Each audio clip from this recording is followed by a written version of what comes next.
बिस्मिल्लाहिर्रहमानिर्रहीम। अस्सलाम वालेकुम। सल्लल्लाहु अला मुहम्मद सल्लल्लाहु अलैहि वसल्लम। This is Azmat Batoor. Our today's topic is Aristotle's notion of catharsis. हमारा आज का टॉपिक है एरिस्टोटल का कंसेप्ट ऑफ कैथारसिस। सबसे पहले एरिस्टोटल के इंट्रोडक्शन को देख लेते हैं। Introduction of Aristotle. Aristotle is Greek scholar and philosopher. Aristotle Greek scholar और फिलोसफर हैं। He was student of Plato and teacher of Alexander the Great. वो प्लाटो के स्टूडेंट थे और अलेक्जेंडर द ग्रेट के टीचर थे। His father was royal physician. उनके father royal physician थे। Aristotle wrote Poetics. उन्होंने पोइटिक्स लिखी। He gave theory of imitation. उन्होंने थेरी ऑफ इमिटेशन दी। His theory of imitation was different from Plato's theory of imitation. उनकी theory of imitation Plato की theory of imitation से different थी। According to Plato poets are blind copier. Plato के नज़दीक poets blind copier हैं। While according to Aristotle, जबकि Aristotle के according poets are not blind copier. Poets blind copier नहीं हैं। Rather they have wisdom and they use their intellectual power. बल्कि उनमें wisdom होती है और वो अपनी इंटेलेक्चुअल पावर को यूज़ करते हैं। In his poetics he gave his complete concept of tragedy. Poetics में एरिस्टोटल ने अपना ट्रेजेडी का कंप्लीट कंसेप्ट दिया। Definition of tragedy by Aristotle. Aristotle ने ट्रेजेडी की डेफिनेशन कुछ इस तरह बयान की है।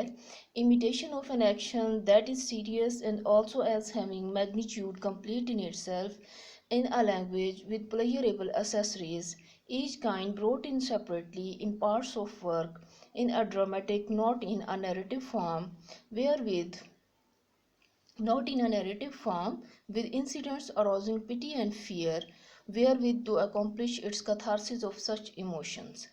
Aristotle ट्रेजिडी की डेफिनेशन कुछ इस तरह बयान करते हैं कि ट्रेजिडी इमिटेशन होती है किसी भी सीरियस एक्शन की। उसका एक मैग्नीट्यूड होता है। मैग्नीट्यूड मीन्स लेंथ, यानी उसके का एक कंप्लीट स्टार्ट मिडल और एंड होता है जो एक दूसरे से लॉजिकली कनेक्टेड होता है।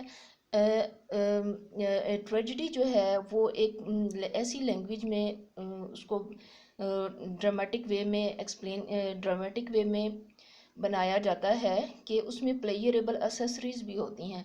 यहाँ पे प्लेयरेबल एसेसरीज से मुराद पोइटिक डिवाइसेस और रिदम ऑफ द लैंग्वेज है।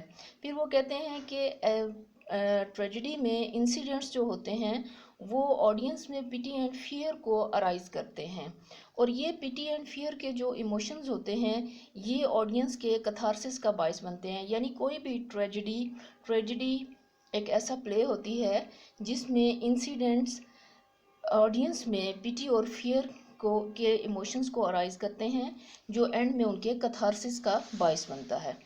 Aristotle has used the word catharsis only one time in chapter number 6 of poetics. Aristotle ने कैथारसिस के लफ्ज़ को पोइटिक्स में चैप्टर नंबर 6 में सिर्फ एक बार इस्तेमाल किया है। He himself did not elaborate और एक्सप्लेन द टर्म कैथारसिस। उन्होंने खुद कैथारसिस के वर्ड को एलेबोरेट और एक्सप्लेन नहीं किया। Definition of catharsis. अब कैथारसिस क्या है, सबसे पहले ये देखते हैं। Catharsis is defined as catharsis is an outburst और the release of strong emotions. Catharsis strong emotions का रिलीज होना है। We can say catharsis is emotional cleansing. हम ये भी कह सकते हैं कि कैथारसिस इमोशनल क्लिनजिंग होता है किसी भी इंसान की। कैथारसिस को आम अल्फाज में इस तरह बयान कर सकते हैं कि जिस वक्त बाज़ औक़ात ऐसा होता है कि किसी भी मैटर पर रोने के बाद इंसान अपने आप को हल्का फुल्का फील करता है, तो जो रोना होता है वो कैथारसिस का बायस होता है। उससे इमोशंस जो हैं वो उनका आउटबर्स्ट होता है और इमोशनल क्लिनजिंग होती है इंसान की और उसके बाद इंसान खुद को हल्का फुल्का फील करता है। Role of pity and fear in accomplishment of catharsis. अब पिटी एंड फियर दो ऐसे इमोशंस हैं जो ट्रेजिडी में अराइज होते हैं, और ये दो इमोशंस कैथारसिस को की अकम्पलिशमेंट में बहुत अहम किरदार अदा करते हैं। Pity and fear have a great role in accomplishment of catharsis. Pity and fear का कैथारसिस की अकम्पलिशमेंट में बहुत इम्पॉर्टेंट रोल है। When a person sees the downfall of a tragic hero, अब एक पर्सन जब आप देखें कि ऑडियंस जब ट्रेजिक हीरो का डाउनफॉल देखते हैं या रीडर पढ़ता है ट्रेजिक हीरो के डाउनफॉल के बारे में, he feels pity for him, वो उस ट्रेजिक हीरो के लिए पिटी फील करता है। But when he feels that such thing can occur with himself, लेकिन जब वो ये फील करता है कि ऐसी चीज़ें मेरे खुद के साथ भी हो सकती हैं, he feels fear for himself, तो वो खुद के लिए फियर महसूस करता है, वो इस बात से डरता है कि ऐसा मेरे साथ ना हो जाए। Pity and fear have a great role in accomplishment of catharsis. Pity and fear के जो इमोशंस हैं, इनका कैथारसिस की अकम्पलिशमेंट में एक इम्पॉर्टेंट रोल होता है। Multiple interpretations of catharsis, catharsis की इंटरप्रिटेशंस डिफरेंट इंटरप्रिटेशंस एक्सप्लेन करते हैं।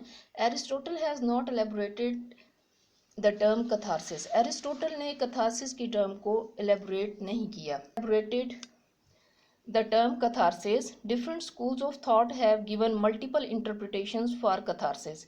Different school of thoughts ने इसकी multiple interpretations दी हैं, that are given below, जो नीचे एक्सप्लेन की गई हैं। Medical interpretation of catharsis, catharsis की मेडिकल इंटरप्रिटेशन क्या कहती है? There are two notions of the medical interpretation of catharsis, catharsis की मेडिकल इंटरप्रिटेशन के दो कॉन्सेप्ट्स हैं। Number one, like curing like, number two, unlike curing unlike. Like curing like, some critics explain like curing like in the light of homeopathic treatment.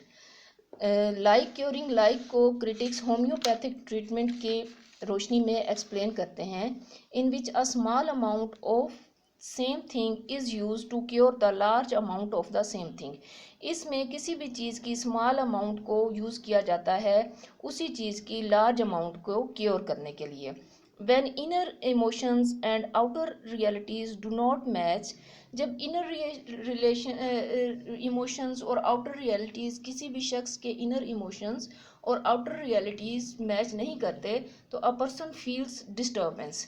In emotional equilibrium he feels काम, unlike curing unlike. Some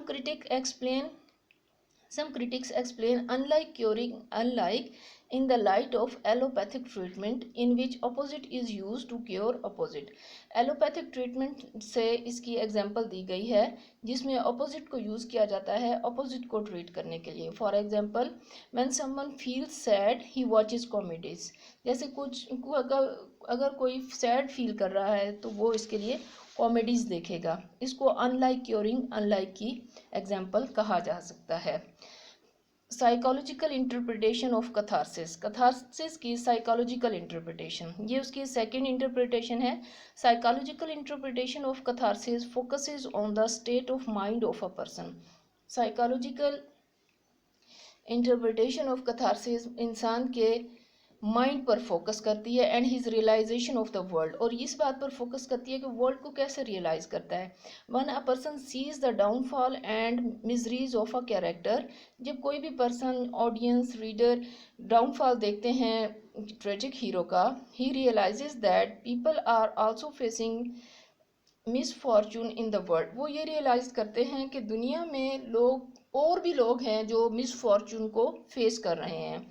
he realises that only he is not the victim, अब वो ये realise करता है कि वो ही सिर्फ victim नहीं है, other people are also facing sufferings and sorrows, और लोग भी हैं जो सफरिंग्स और सोरोज फेस कर रहे हैं।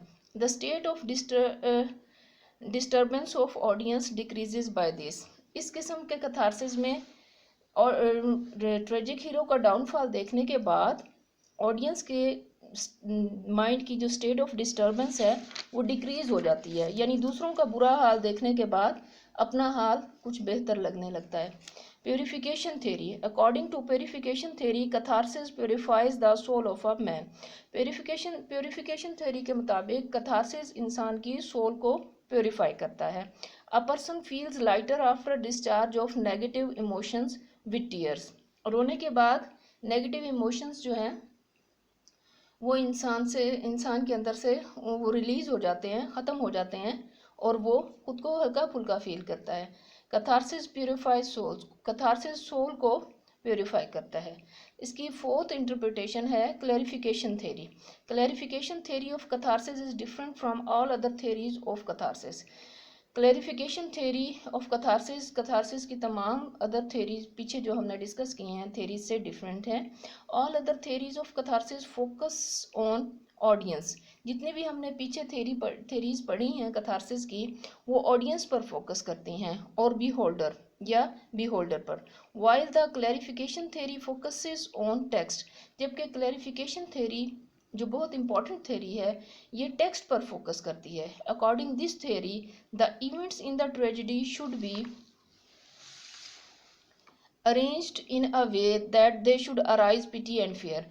इस थ्योरी के मुताबिक ट्रेजेडी के इवेंट्स को इस तरह अरेंज किया जाना चाहिए, यानी इनकी अरेंजमेंट ऐसी होनी चाहिए कि वो पिटी एंड फियर को अराइज करें।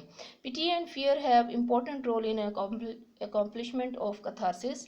पिटी एंड फियर का कथारसिस की अकॉम्प्लिशमेंट में इम्पोर्टेंट रोल होता है। आज हमने एरिस्टोटल का concept of catharsis पढ़ा. This was today's lecture. If you like this channel, please subscribe this channel. Selfless English with Azmat Batul. Thank you. Allah Hafiz.